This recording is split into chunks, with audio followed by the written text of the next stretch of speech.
বিয়ের আগে প্রত্যেকটা মেয়ে সুন্দর একটা সংসারের স্বপ্ন দেখে। যাদের চোখে সংসারের স্বপ্নটা খুব সুন্দর, সেই মেয়েগুলোই বুঝতে শিখে সংসার সুন্দর করতে চাওয়া মেয়েকেই সবচেয়ে বেশি ধৈর্য এবং সহ্য করতে হয়, বেশি চুপ থাকতে হয়, বেশি কাঁদতে হয়, প্রতিটি তুচ্ছ বিষয়ে অপমান গিলে নিতে হয়, অসম্মান মেনে নিতে হয় যেন কিছু হয়ইনি, কারণ তারা ভাঙতে চায় না, বাঁচতে চায়। আসসালামু আলাইকুম ভিউয়ার্স, কেমন আছেন সবাই?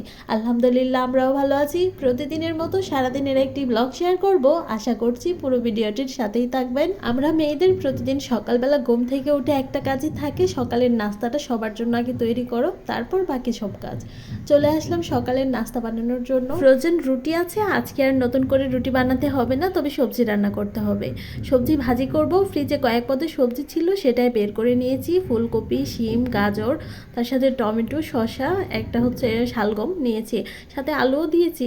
প্রায় 6-7 পদের হয়ে গেছে আর কি। ফ্রিজ থেকে যখন সবজি বের করি সব কিছু থেকে অল্প অল্প করেই নেই, তখনও মনে হয় যে অল্পই, তেমন বেশি হবে না। যখন সব কিছু কাটাকাটি করে একসাথে হয় তখন অনেক বেশি দেখা যায় আর কি। পেঁয়াজ, কাঁচামরিচ হালকা একটু ভেজে, তারপর মরিচ গুঁড়ো, হলুদ গুঁড়ো, স্বাদ মতো লবণ দিয়ে আমি সবজিগুলোকে সুন্দর করে মিক্সড করে নিয়েছি। তারপর উপর দিয়ে সামান্য পরিমাণ জিরা গুঁড়ো, সামান্য পরিমাণ গরম মশলা গুঁড়ো দিয়ে সব কিছুকে আবারও ভালোভাবে মিশিয়ে ঢাকনা দিয়ে দিয়েছি। অল্প মশলায় সব সময় আমি এই সবজি ভাজিটা করি। রুটি, ভাত, পরোটা সব কিছুর সাথেই কিন্তু খাওয়া যায়, ভীষণ ভালো লাগে। আমার জন্য হচ্ছে তেল ছাড়া রুটি ভেজে নিয়েছি, আর ওয়াসির বাবার জন্য তেল দিয়ে।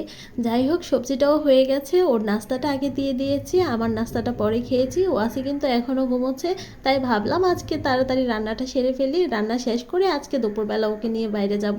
গোসলের আগে ওকে একটু খেলাধুলা করে তারপর নিয়ে এসে গোসল করাবো, কারণ বিকেলবেলা দেখা যায় ও ঘুমিয়ে থাকে, সন্ধ্যায় ঘুম থেকে ওঠে। সন্ধ্যাটাও যেহেতু তাড়াতাড়ি হয়ে যায় তাই আর বাইরে যাওয়া হয় না। যাই হোক, এদিকে কিন্তু ডিম ভেজে নিয়েছি, আর একই কড়াই আমি এখন ডিম রান্না করব। পেঁয়াজ, কাঁচামরিচ একটু ভেজে নিয়ে তারপর হচ্ছে অল্প পরিমাণ রসুন বাটা, আদা বাটা দিয়ে আবারও পেঁয়াজের সাথে হালকা একটু ভেজে তারপর এখানে গুঁড়ো মশলাগুলো ব্যবহার করছি। আজকে ধনিয়া গুঁড়ো ছিল না, তাই ধনিয়া গুঁড়ো কোনো তরকারিতেই দেওয়া হয়নি। ধনিয়া পাতা আছে, তাই ভাবলাম তার ধনিয়া গুঁড়ো ছাড়াই রান্না করি, ধনিয়া পাতা দিলেই হবে। মশলাটা যখন সুন্দর করে কষিয়ে নিয়েছি, তারপর এখানে আলু দিয়েছি, তারপর আবার টমেটো দিয়েছি। সব কিছুকে একসাথে কষিয়ে নিয়ে ডিম দিয়ে ঝোলের পানিটাও দিয়ে নিয়েছি। এভাবে কিছুক্ষণ জাল করে নিয়েছিলাম, তারপর দিয়েছি হচ্ছে ধনিয়া পাতা। আজকে দুপুরের খাবার এইটুকুই ছিল, ডিম আর সবজি ভাজি, এগুলো দিয়েই খাওয়া হয়েছে আর কি। রাতের জন্য আলাদা করে ডাল ভর্তা আর চিংড়ি বোনা করতে হবে। ওয়াসির তরকারি আছে, তাই ওর তরকারিটাও রান্না করা হয়নি। বিকেল বেলায় শুকনো চালের গুঁড়া ছিল কিছু, সেগুলো আমি একটু চেলে নিচ্ছিলাম আর কি। এখানে অনেকগুলো সুজি আছে, তাই সুজিগুলো আলাদা করে নিচ্ছিলাম। চালের গুঁড়িগুলো যদি মিহি না হয় তাহলে কিন্তু পিঠাটাও তেমন ভালো হয় না। বিকেল বেলায় ডিম আর চানাচুর মুড়ি খেয়েছিলাম একসাথে মিক্সড করে। যাই হোক, আজকের ভিডিওটি এখানেই শেষ করছি। কেমন হয়েছে কমেন্ট করে জানাবেন। আল্লাহ হাফেজ সবাইকে।